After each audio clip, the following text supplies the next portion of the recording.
Starting from the next chapter, we are going to be doing a lot of weight painting, which many people don't like, but if you're serious about rigging, weight painting is an unavoidable and important part of the process, and you have to get comfortable with it. This video will be a weight painting primer. In a second, I'm going to show you a quick overview video, and you don't have to follow along. Just watch it and get a feel for the process. The video was recorded with Blender 2.9, as is the rest of the course, but there have been incremental changes in the weight paint interface and Keymap. So after the overview, I will show you exactly what you need to do depending on the Blender version that you are actually using. You can support CGDive by purchasing this course or some of the exclusive courses on academy.cgdive.com. Subscription is also available. To begin, you're going to need a character and an armature. First, let's set up the viewport. Weight paint mode overlays a heat map over your character, so it's best to have your character completely white. Any colors and textures will make it harder to see the weights. So use solid shading mode. And if your character is not already white, then you can go to the additional options, set color to single and set a white color. You should turn overlays on as well. I'm also going to set the armature viewport display to stick. Now I can select the character, shift select the rig, press Ctrl P and choose with automatic weights. You can also go for with empty groups, but automatic weights will do at least some of the work for you. After that, Blender does three things. It parents the character to the armature, it creates vertex groups for all deforming bones, and adds an armature modifier. You are now ready to paint, but instead of simply selecting your character and going to weight paint, try this. Select your armature, then shift select the character, and then go to weight paint mode.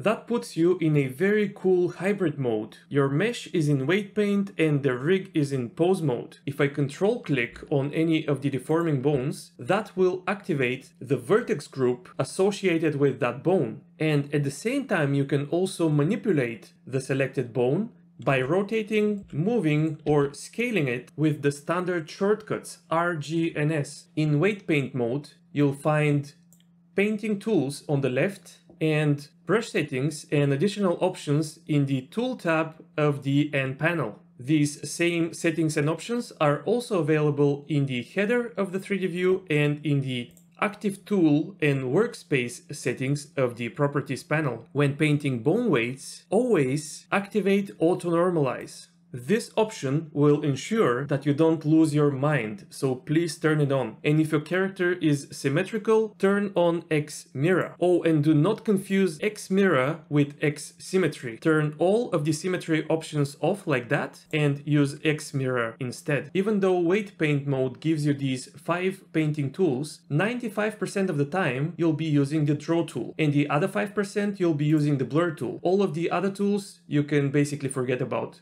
The Draw tool enables you to add or remove vertices from the active vertex group. The workflow I recommend is to keep blend to mix and weight to either 1 or 0, nothing in between. Weight of 1 basically means that you want to add vertices to your vertex group, and 0 means that you want to remove them.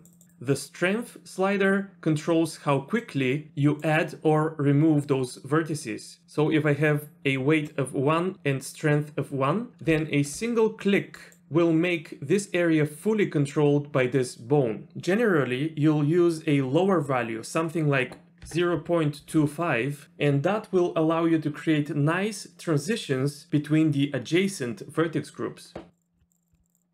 The radius controls the size of your brush.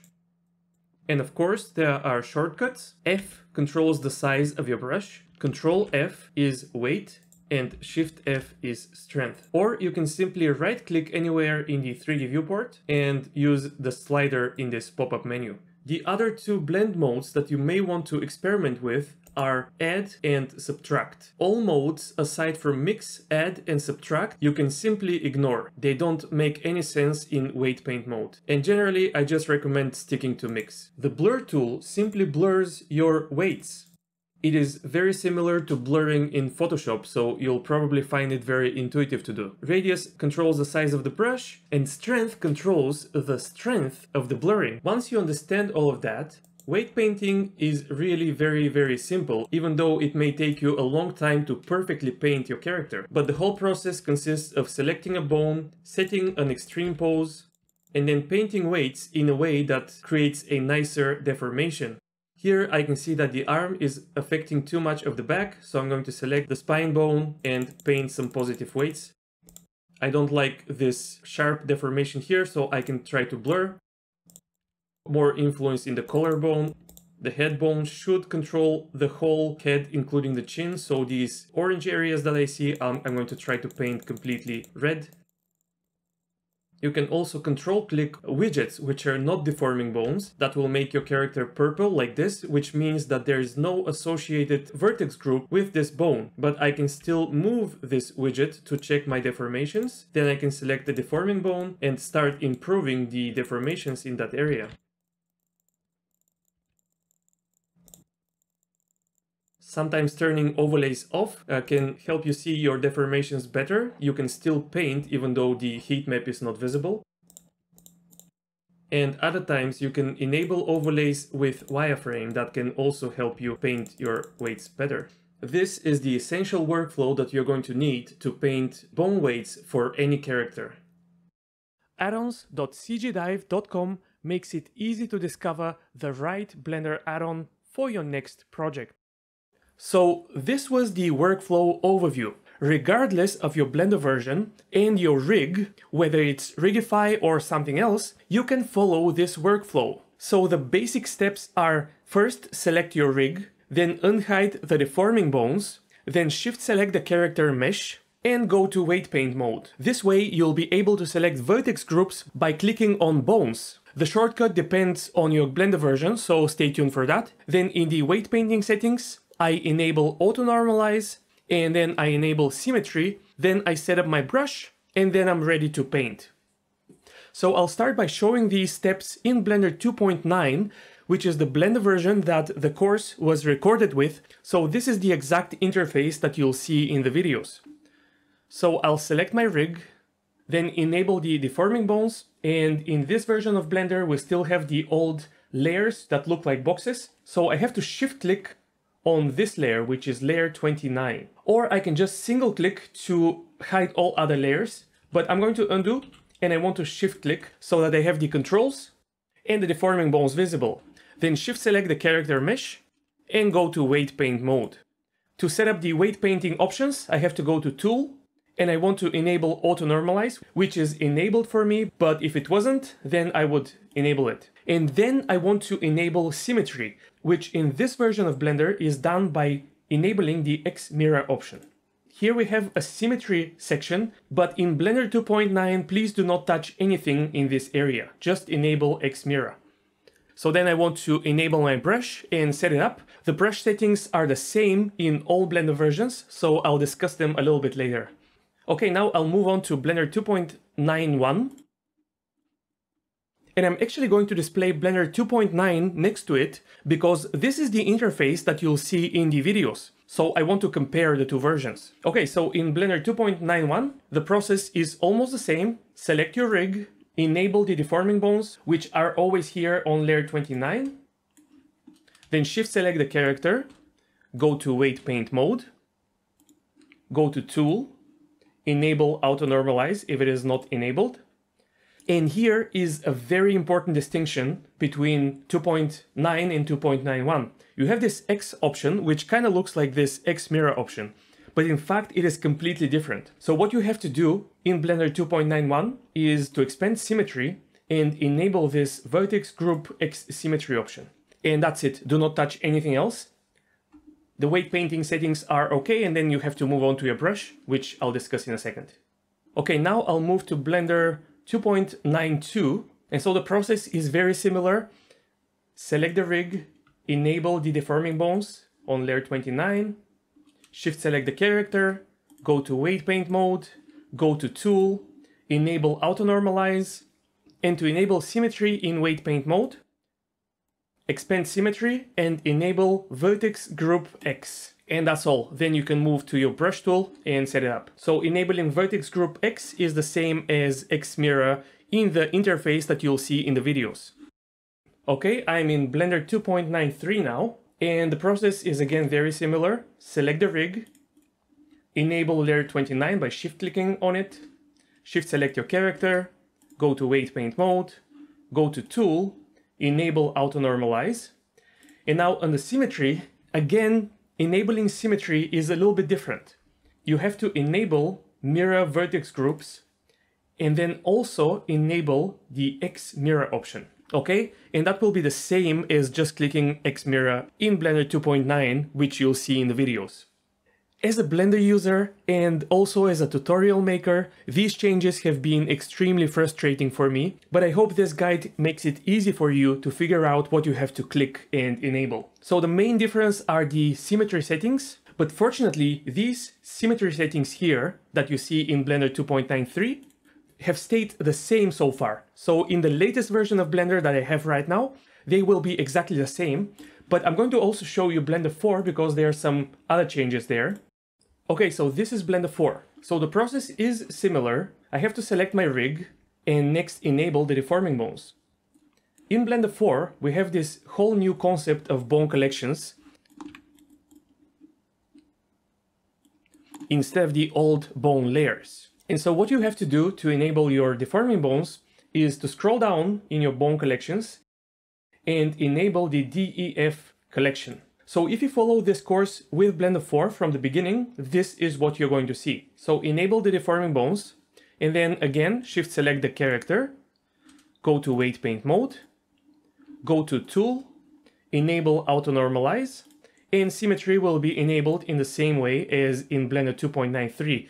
And any version between 2.93 and 4 will be exactly the same. So enable mirror vertex groups and the X option. And that's it. Okay, now we have to talk about the Keymap, which also changed in Blender 4. So in any version prior to Blender 4, when you select your rig and select your mesh and go to weight paint mode, you can control click on the deforming bones to select them and basically enable their vertex group. You can also control click on a control bone and your mesh will turn purple like this. This is normal. And then you can rotate, scale, or move that control. But mainly what you want to do is control click on the deforming bones, activate the vertex group and paint or blur. Oh, and you should be able to control shift and click to select multiple bones. I'm not sure why this is not possible here. Maybe it wasn't possible in Blender 2.9, but it should be possible in later versions. Control shift and click. Now in Blender 4, instead of control clicking, you alt and click on a bone. And you can also alt shift and click to select multiple bones. This change is actually kind of welcome because if I go back to Blender 2.9, as I showed in the overview video, if I want to paint positive weights, I have to enable my draw brush, set weight to 1 and strength to a low value and start clicking. And if I want to remove weights, then I have to set my weight to 0 and strength to a low value and then start subtracting weights this way. In Blender 4, however, because selecting bones have been changed to alt and click, the control key is now free. If I have weight to 1 and click, I'll add weights. But if I control and click, I will subtract weights. So control and clicking inverts the weight value. And also, before Blender 4, if I wanted to blur weights, I had to switch to the blur tool and blur. But in Blender 4, I can simply shift and click, and that will blur weights. So click to add weights, control click to subtract weights, and shift and click to blur weights. So to summarize, in any Blender version before Blender 4, if you want to paint weights, select your draw brush, set weights to 1 and paint. And if you want to subtract weights, set it to 0 and subtract. If you want to blur, switch to the blur brush. Because this is a little bit cumbersome, I actually set shortcuts while recording the course. So for the draw brush, I have set the shortcut of D, which you can do by right-clicking, and assign shortcut, and then press D. I'm not going to do that. And you can also right-click on blur and assign shortcut. You don't have to set these shortcuts. You just need to be aware of the tool that I'm using, which is visible over here. And if you're using Blender 4, keep in mind that you can just stick to the draw brush and do everything you need by clicking, control clicking, and shift clicking. I know this can be a little bit confusing. I am as annoyed as everyone with all of these changes, but just make sure to understand the symmetry settings and the Keymap in your Blender version, and you'll be fine. And if you have any questions, let me know in the questions section below this video. That's it for this chapter. Please like, subscribe, and check out our other projects, academy.cgdive.com and addons.cgdive.com.